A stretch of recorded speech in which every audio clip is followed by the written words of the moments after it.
Today we bring you the story of a small beach house built 60 years ago on the banks of the Magothy River by Sybil Looper Chandler.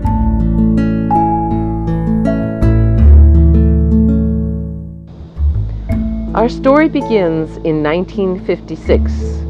The first computer hard drive is invented.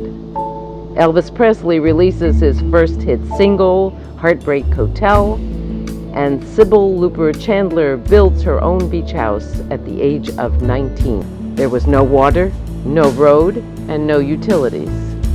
So she had to have a well drilled, build a barn, an outhouse, and a road to the beach.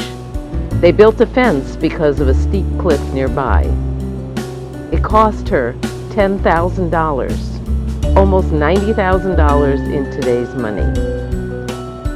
At first, the house didn't have a floor, a kitchen, or glass windows.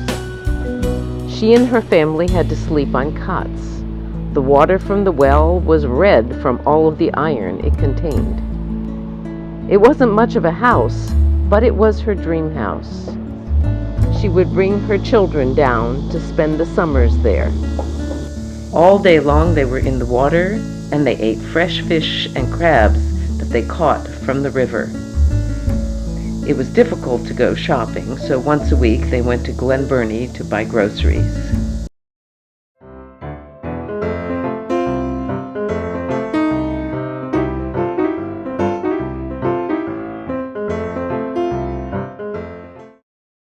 Okay, we're standing in front of the Severna Park Railroad Station that was built about 1919.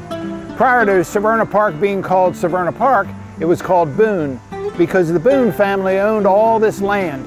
Later, they had a contest and renamed it to Severna Park.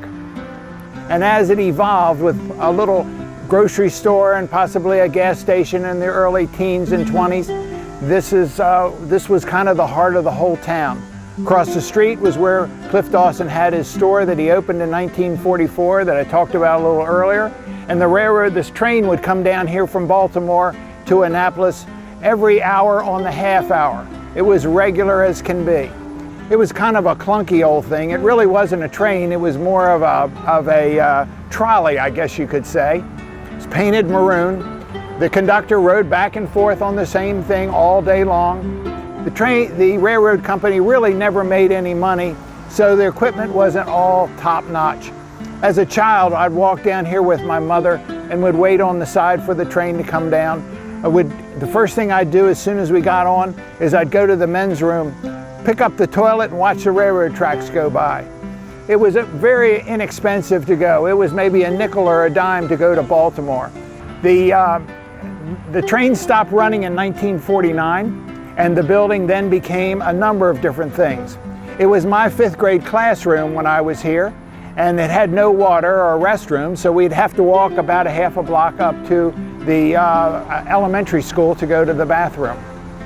Later, after that, it became the Severna Park, or the first Severna Park Library. They had a number of books in here. It was also a savings and loan company. And originally when it was built, not only was it a train station, but it was also the post office. And it was where freight was dropped off. They had a special spot on the other side where they would push off different things from the Railroad Express. The building now, or for many years, has been the Severna Park Model Railroad Club, and they meet every Thursday night at 8 o'clock. They do a fabulous job inside, building all kinds of HO sets and all little houses and everything. So if you're ever around on Thursday night, stop in. They'll be happy to show you what they have.